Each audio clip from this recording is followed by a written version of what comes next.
Hello friends, yesterday we have to taken the classes. In the yesterday classes we have to taken the present tense completed. In the present tense we have to completed the simple present, continuous, perfect and perfect continuous. In this way we have to be completed. Today we have to start the आज हम बात करते हैं past tense की. अगर हम बात करें past tense की, past tense की बात करते हैं, देखो जो पास्ट टेंस है, इस पास्ट टेंस में अगर विशेषता देखिए इसकी कि पास्ट टेंस की विशेषताएं क्या होती हैं, तो इसकी विशेषता जो होती है वो तय होती है। पास्ट को भी हम चार भागों में डिवाइड करते हैं। वही पास्ट का सिंपल होता है जिसको इंडेफिनिट भी कहा जाता है। दूसरा देखें पास्ट का कंटिन्यूअस, परफेक्ट और परफेक्ट कंटिन्यूअस। तो आज हम बात करते हैं पास्ट सिंपल की। अब पास्ट के अंदर जो सिंपल है, पास्ट सिंपल की बात करें, पास्ट जो सिंपल है,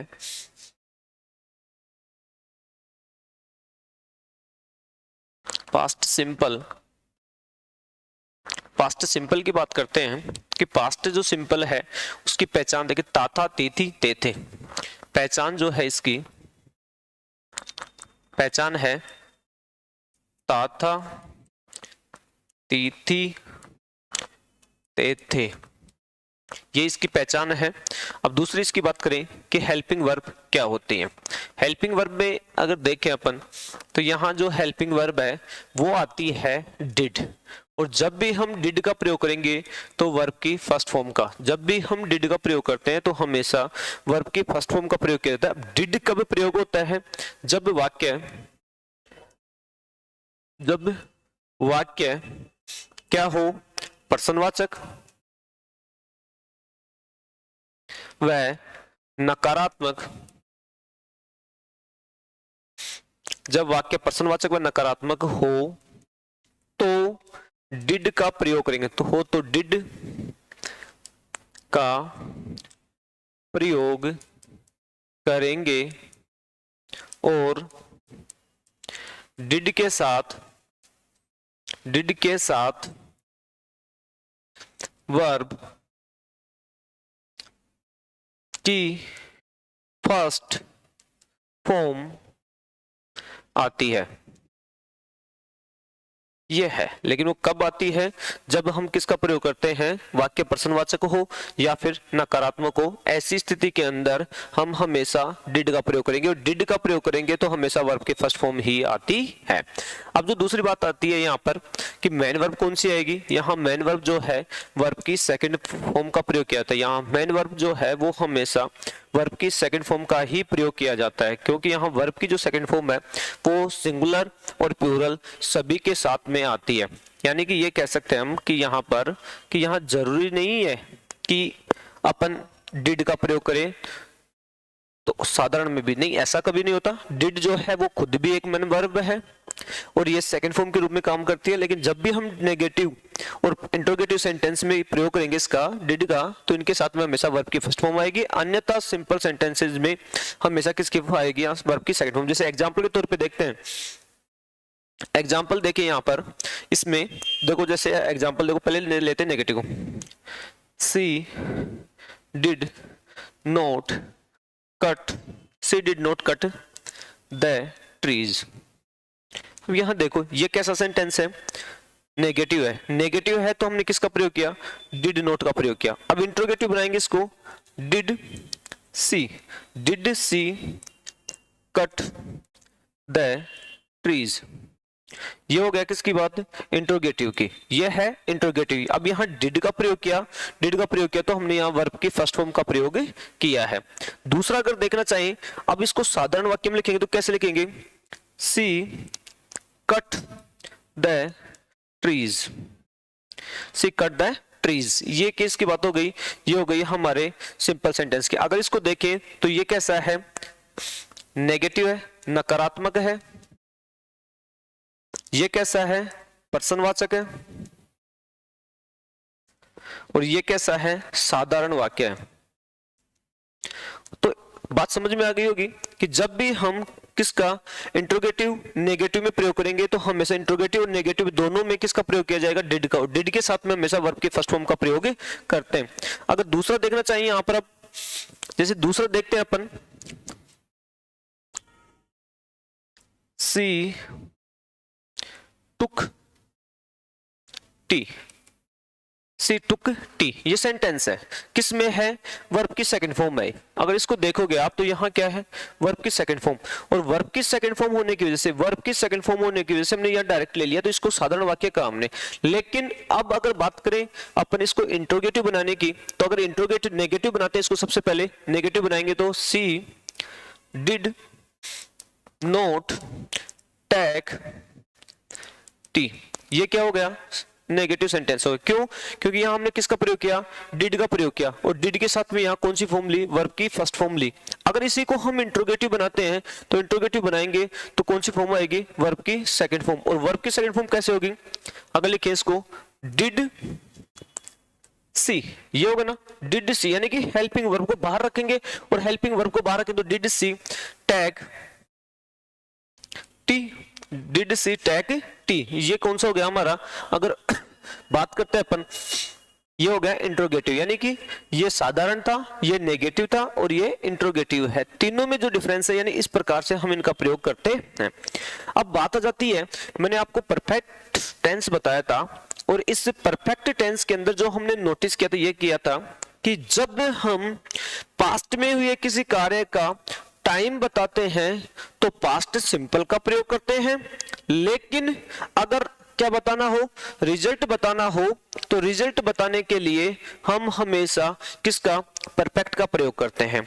तो एक बात तो यहां समझ में आ गई आपको कि जब भी हम पास्ट में हुए किसी कार्य का, पास्ट में हुए किसी कार्य का टाइम बताना हो तो किसका प्रयोग करते हैं, पास्ट सिंपल का प्रयोग करते हैं। ये बात थी। अब बात करते हैं अपन यहां पर कि इस यूजेज ऑफ पास्ट सिंपल,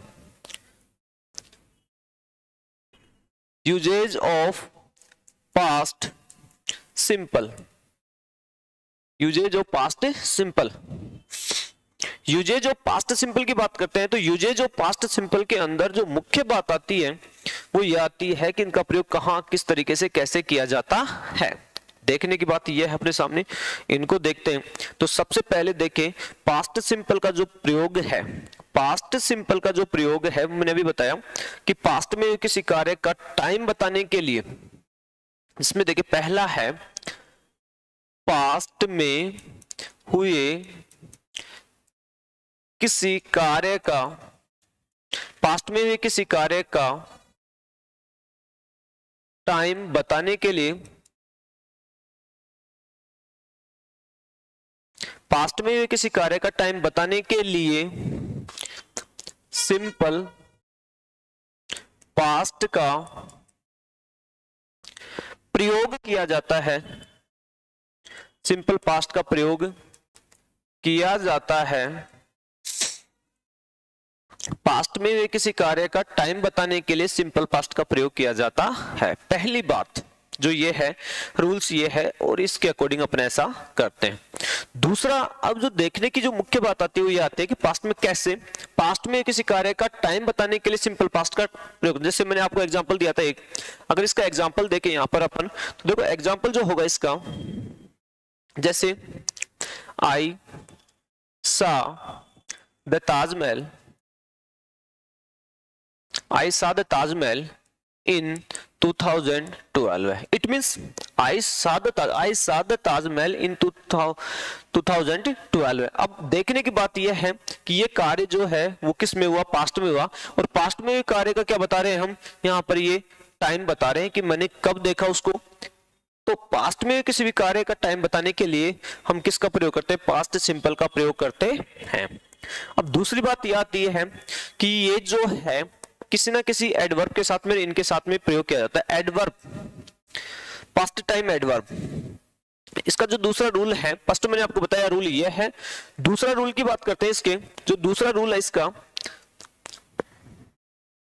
दूसरे रूल की बात करें तो देखो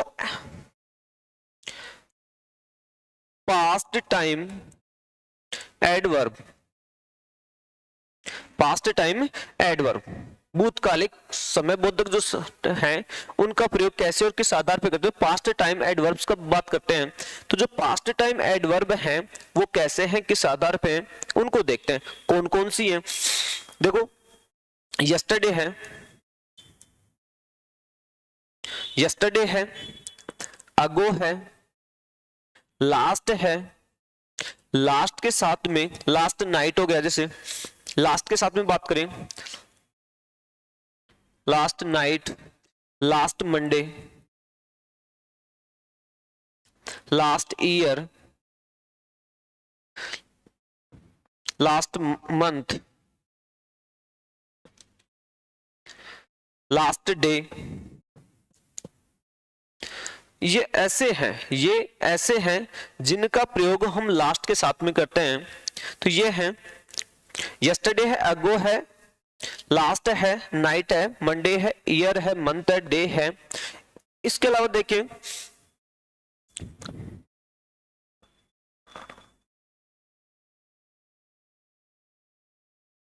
यस्टरडे, अगो, लास्ट, लास्ट के साथ में सारे वर्ड होते हैं। इनके साथ में previous day, previous day, previous night, previous day, previous night, ये है। और जो इसके बाद में लास्ट जो बचा हुआ है, जो सबसे ज्यादा इंपॉर्टेंट है, जिसमें अपन बात करते हैं, इनके साथ में इन प्लस पास्ट टाइम हो, इन प्लस पास्ट टाइम हो, इन प्लस पास्ट टाइम, इनके साथ में पास्ट टाइम हो तो इनका प्रयोग किस में किया जाता है? पास्ट सिंपल के अंदर किया जाता है। अगर अब एग्जांपल की बात करें तो ये ऐसे एडवर्ब हैं, यानी ये कह सकते हैं कि ये ऐसी एडवर्ब हैं जिनका प्रयोग, ये ऐसी एडवर्ब हैं जिनका प्रयोग हम हमेशा किस में करते हैं? पास्ट सिंपल के अंदर करते हैं। जैसे एग्जाम्पल के तौर पर देखना चाहिए अपन, अब अगर उनका एग्जाम्पल देखते हैं,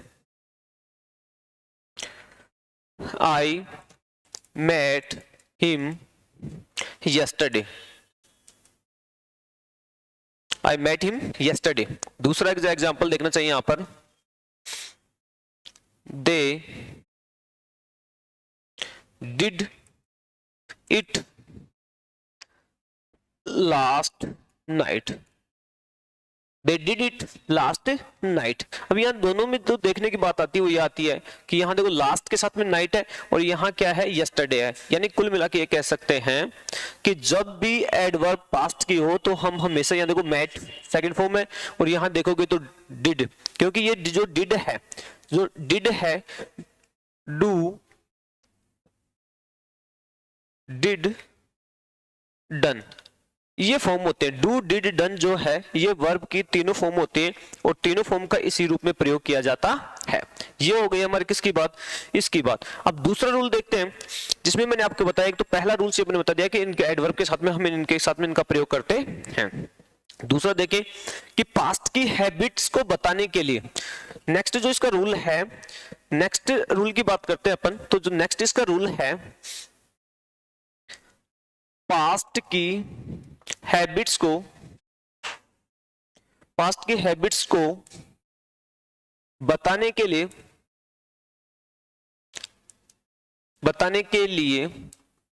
पास्ट सिंपल का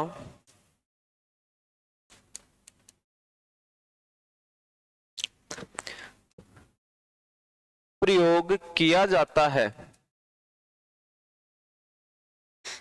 यानी कि रूल नंबर थर्ड क्या कहता है? पास्ट की हैबिट्स को बताने के लिए पास्ट से, यानी कि ये कह सकते हैं अपन कि habitual of the past to tell about, past की हैबिट्स को बताने के लिए हम हमेशा पास्ट सिंपल का प्रयोग करते हैं। जैसे एग्जांपल देखें यहां पर, she visited us on Sunday, on Sunday। It means, what is the meaning of this sentence? You know very well that it is the second form, it means it is the habit of, ये क्या है? उसकी habit है। जो ये है visited है, यानी कि वो ऑन संडे, संडे को विजिट करती है। इसका मतलब क्या हुआ कि वो एवरी संडे को विजिटेट करती है। तो ये हो गया कि she visited us on Sunday. दूसरा देखिए, I smoked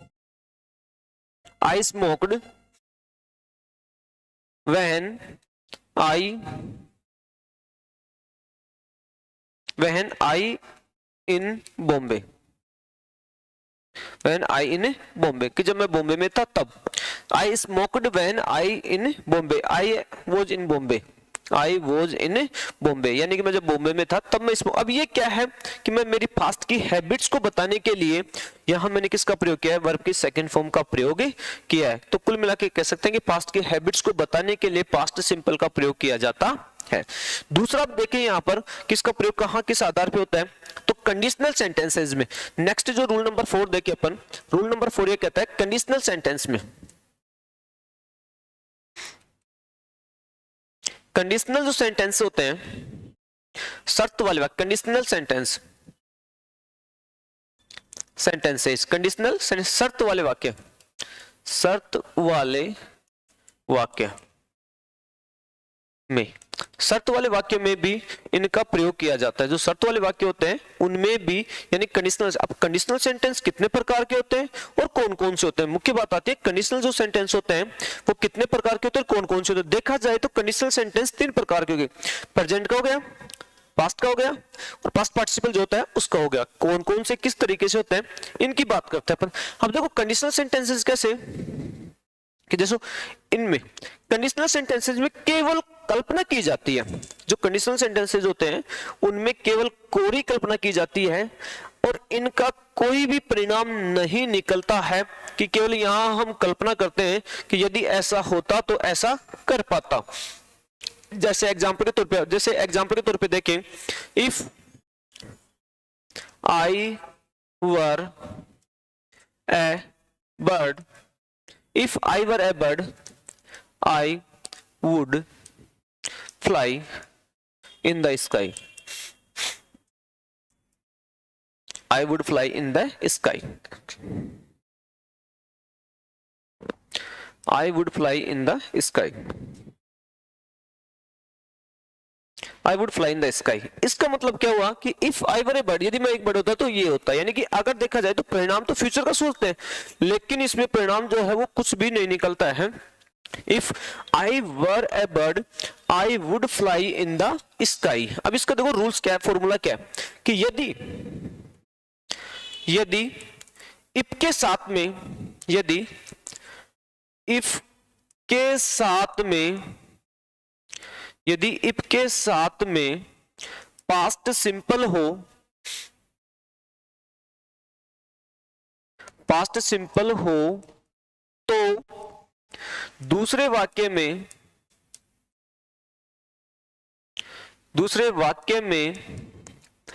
would plus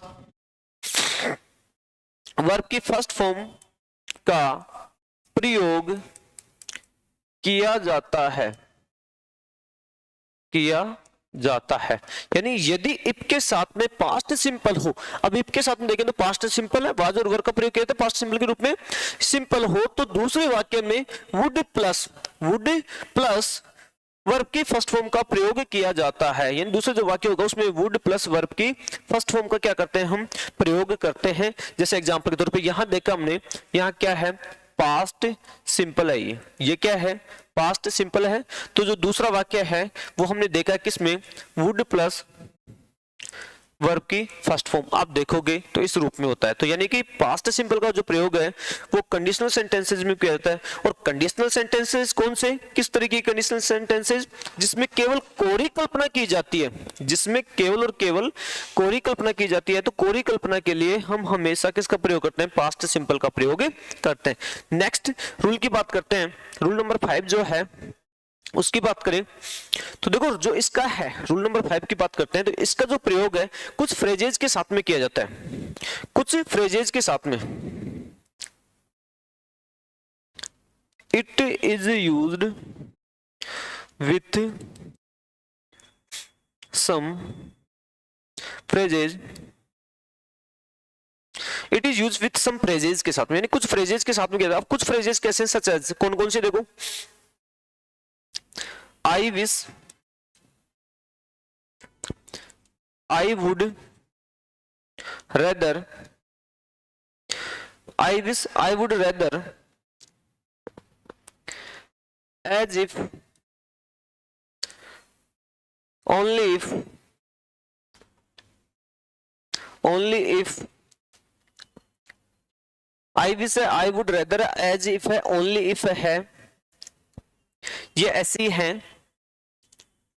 I wish, I would rather, as if, only if, though, as though, as though, as though, ये ऐसी फ्रेजेज हैं जिनका प्रयोग, ये ऐसी फ्रेजेज हैं जिनका प्रयोग हम पास्ट सिंपल में करते हैं। अब जैसे एग्जांपल देखना चाहिए इसके, जैसे एग्जांपल देखो उनके, अगर एग्जांपल की फर्स्ट एग्जांपल देखें, I wish, I wish he were here, he were here. दूसरा देखें, यहां एक और आएगा इसमें वर्ड, जो अभी पीछे हमने देखा था उसमें एक और आएगा, इसमें supposing, supposing we lost the match, supposing we lost the match. ये क्या है, यहां सपोज हो गया, आई विश हो गया, एज इफ हो गया, इफ हो गया, ओनली हो गया। तो ये ऐसे शब्द हैं जिनका प्रयोग, यानी कुछ ऐसी फ्रेजेज हैं, ये ऐसी कुछ फ्रेजेज हैं जिनका प्रयोग हम हमेशा पास्ट सिंपल के अंदर ही करते हैं। नेक्स्ट इसमें रूल की बात करते हैं, रूल नंबर 5, रूल नंबर 5 की बात करते हैं। तो इसका जो प्रयोग है, पास्ट सिंपल का जो प्रयोग है, नरेशन में आपने देखा होगा कि जो नरेशन जो वाक्य होते हैं, नरेशन के अंदर हमने जो नोटिस किया था उसमें एक आता कि यदि इन्वर्टेड कोमास, जैसे एग्जांपल के तौर पे कहें, राम सेड, इसको यहां से देखो एक बार पहले कि जो नरेशन होता है, नरेशन यदि इन्वर्टेड कोमास के बाहर पास्ट टेंस हो तो अंदर भी टेंस परिवर्तन होता है। इन्वर्टेड जो कोमास है उसके, जैसे Ram said to me I am going to Jaipur, Ram said to me I am going to Jaipur. अब इसका मतलब बाहर क्या है, पास्ट है, तो अंदर भी किस क्या होता है, पास्ट टेंस होता है नरेशन के अंदर। नरेशन, नरेशन में जिसमें अगर देखें प्रेजेंट सिंपल को, प्रेजेंट नरेशन में प्रेजेंट सिंपल को पास्ट सिंपल में बदलते हैं, बदलते हैं। नरेशन जो होता है, नरेशन के अंदर प्रेजेंट सिंपल को, नरेशन जो होता है उसमें प्रेजेंट सिंपल को पास्ट सिंपल में बदलते हैं। जैसे एग्जांपल देखना, Ram said to me, said to me, आई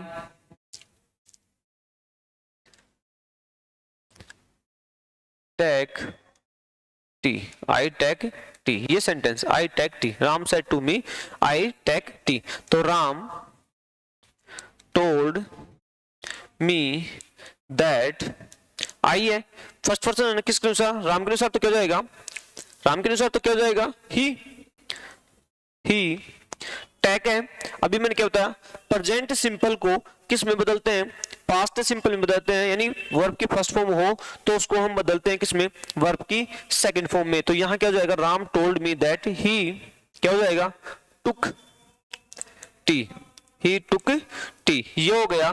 तो इसका मतलब क्या हुआ कि यहां जो देखने की बात आती है वो ये आती है कि जब यहां क्या था, प्रेजेंट सिंपल था, यहां देखोगे इस सेंटेंस में देखोगे तो प्रेजेंट सिंपल है, क्या है, प्रेजेंट सिंपल है, इसको हमने कन्वर्ट किया किसमें, पास्ट सिंपल में, किया नहीं किया इसको भाई, ये देखो यहां पर ये इसको प्रेजेंट सिंपल में था तो पास्ट सिंपल में चेंज करते हैं। ये बात हो गई हमारे किसकी, प्रेजेंट से पास्ट में कन्वर्ट करने की।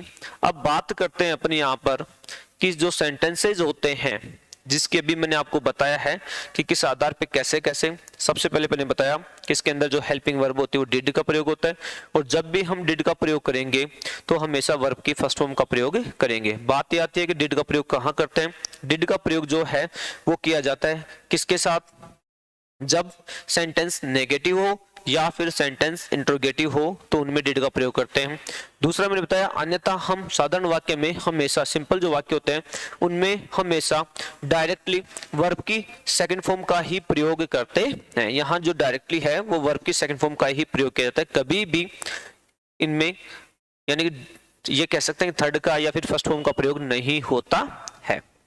फिर दूसरा मैंने बताया कि यूजेज ऑफ जिनका प्रयोग कहाँ किया जाता है, उसमें मैंने बताया आपको कि जो इसका प्रयोग है पास्ट के हैबिट्स को बताने के लिए। दूसरा मैंने बताया कि एडवर्ब के साथ में जो एक्शनिंग जो वर्ड होते हैं उनके एडवर्ब के साथ में पास्ट टाइम एडवर्ब के साथ में पास्ट टाइम जो एडवर्ब है वो कौन कौन सी थी अपने सामने। पास्ट टाइम जो एडवर्ब है वो कौन कौन सी थी, यस्टरडे, अगो है, प्रीवियस है, लास्ट के साथ में डे, नाइट, वीक, मंथ, जो कुछ भी था ये सब कुछ हमने देखा और सब कुछ इसमें देख किया है। इसके बाद में मैंने आपको बताया कि इसका जो प्रयोग है कंडीशनल सेंटेंसेज में किया जाता है। कंडीशनल सेंटेंस के यदि इफ के साथ में क्या हो, वर्ब की सेकंड फॉर्म हो, तो हम हमेशा किस में चेंज करते हैं। अब बात करते हैं थोड़ा सा कंडीशनल सेंटेंस की। देखो कंडीशनल जो सेंटेंसेज होते हैं वो किस आधार पर कैसे होते हैं, थोड़ा सा बताइए। कंडीशनल सेंटेंस, कंडीशनल सेंटेंसेस शर्त वाले वाक्य, इनको कहा जाता है शर्त वाले वाक्य। कंडीशनल जो सेंटेंसेज होते हैं उनमें देखें कि इसका जो फॉर्मूला है कि यदि पहला जो इसका रूल है कंडीशनल सेंटेंसेज का, जो पहला जो रूल है वो ये कहता है, कंडीशनल सेंटेंसेज का पहला जो रूल है वो ये कहता है कि यदि इफ के साथ में प्रेजेंट सिंपल हो, इफ के साथ में प्रेजेंट सिंपल हो तो दूसरा वाक्य किस में जाएगा, फ्यूचर सिंपल के अंदर, फ्यूचर सिंपल के अंदर जाएगा। यदि इफ के साथ में प्रेजेंट सिंपल हो तो दूसरा वाक्य फ्यूचर सिंपल में जाएगा। जैसे एग्जांपल देखो यहां पर इसका, if she works hard, if she works hard, she future आएगा ना, she will pass the exam। if she works hard, यदि वो कठिन मेहनत करती है, यानी ये कौन सा हो गया यहाँ पर प्रेजेंट सिंपल हो गया, ये कौन सा हो गया प्रेजेंट सिंपल हो गया। तो हमने जो दूसरा वाक्य किया वो किस में किया है, फ्यूचर सिंपल में, फ्यूचर सिंपल के अंदर किया है। ये इसका है, यानी जब प्रेजेंट सिंपल हो तो दूसरा वाक्य किस में जाता है, फ्यूचर सिंपल में। हाँ, लेकिन यहाँ एक बात याद रखने की यह है कि कभी भी हम इफ के साथ में फ्यूचर सिंपल टेंस का प्रयोग नहीं करते हैं, कभी भी हम फ्यूचर टेंस इफ का प्रयोग फ्यूचर टेंस के साथ नहीं करते हैं। दूसरा इसका रूल देखिए, दूसरा जो इसका रूल है कि इफ के साथ क्या हो, पास्ट सिंपल हो, इफ के साथ पास्ट सिंपल हो तो दूसरा वाक्य किस में जाएगा, वुड प्लस वर्ब की फर्स्ट फॉर्म। जो अभी हमने बात की थी किसमें, पास्ट सिंपल के टेंस में, कि इफ के साथ में पास्ट सिंपल हो तो किस में जाएगा, वुड के अंदर वुड प्लस वर्ब की फर्स्ट फॉर्म आएगी। जैसे एग्जांपल इसी से ले लेते हैं अपन, if she worked hard,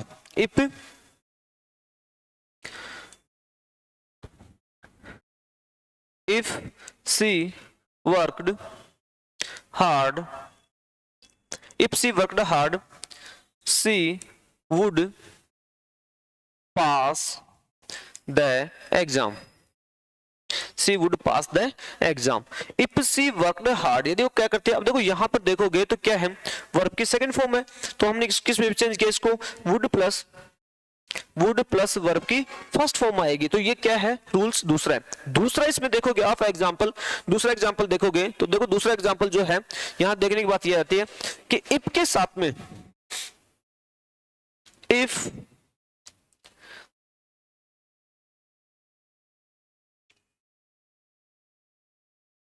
I were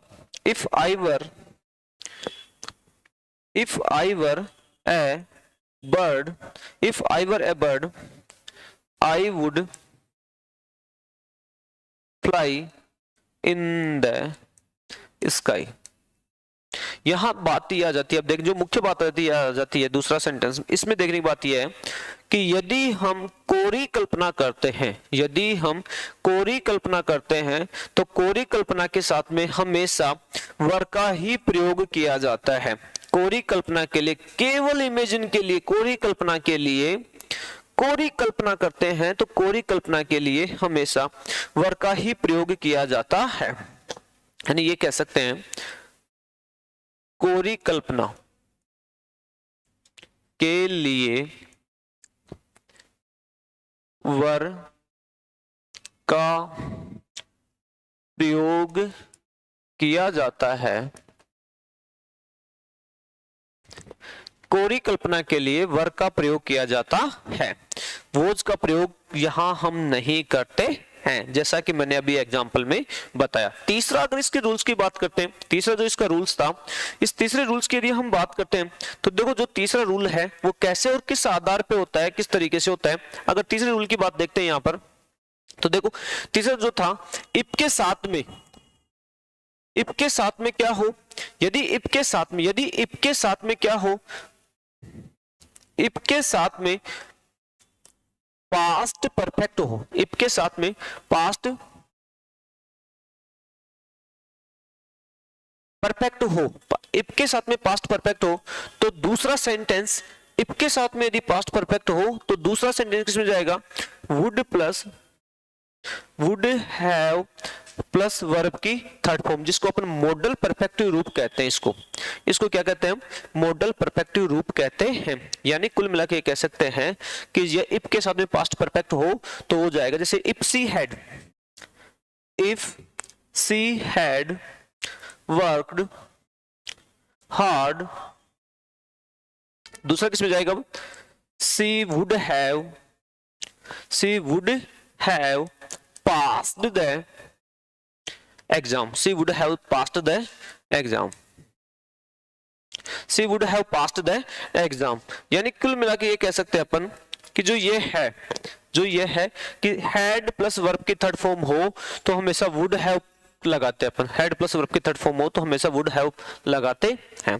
तो यानी ये हो गया हमारा कंडीशनल सेंटेंस, जिसका हम प्रयोग करते हैं किस आधार पे और किस तरीके से किया जाता है। तो यहाँ हमने बात की है आज किसकी, पास्ट की, और कुछ हद तक थोड़ा सा हमने देखने की कोशिश की है किसको, यानी कि ये कह सकते हैं कंडीशनल जो सेंटेंस थे, शर्त वाले जो वाक्य थे, उनको हमने देखने की कोशिश की है कि जो शर्त वाले वाक्य हैं मैंने तीन बताया आपको। पहला मैंने बताया प्रेजेंट का, दूसरा मैंने बताया पास्ट सिंपल का, और तीसरा मैंने बताया आपको पास्ट परफेक्ट का। अगर इनको हम लिखना चाहें तो ऐसे लिख सकते हैं, यदि हम इनको लिखना चाहें कंडीशनल सेंटेंस को, तो इफ के साथ में इफ प्लस वर्ब की फर्स्ट फॉर्म या उसमें एस या ईएस हो, एस या ईएस हो तो वो जाएगा विल या सेल, विल या सेल प्लस वर्ब की फर्स्ट फॉर्म में जाएगा। दूसरा जो हमने देखा है कि इफ के साथ में इफ प्लस वर्ब की सेकंड फॉर्म हो या फिर वर हो, या फिर वर हो,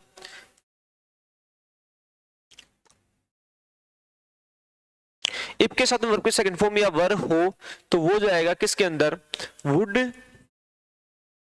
प्लस वर्ब की फर्स्ट फॉर्म में। इफ के साथ में वर्ब की सेकंड फॉर्म या वर हो तो वो जाएगा किसमें, वुड प्लस वर्ब की फर्स्ट फॉर्म में।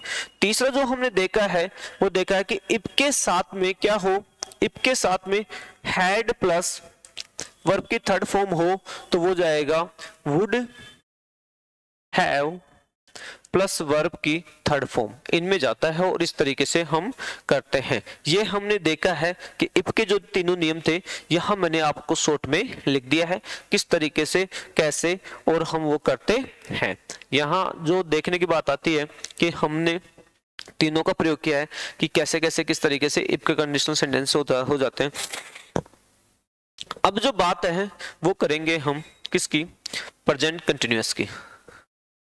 प्रेजेंट कंटिन्यूअस की बात करेंगे तो प्रेजेंट कंटिन्यूअस जो टेंस होता है नॉर्मल तरीके से होता है, इसका भी प्रयोग देखा जाए तो ऐसा कुछ नहीं होता। यहाँ दो कार्य होते हैं जिसमें अगर देखें अपन, एक होता है चल रहा है प्रोग्रेसिव में है, तो दूसरा है वो अचानक सडनली क्या होता है, हैपेंड होता है, और हैपेंड होता है ये देखेंगे हम कल की क्लास में।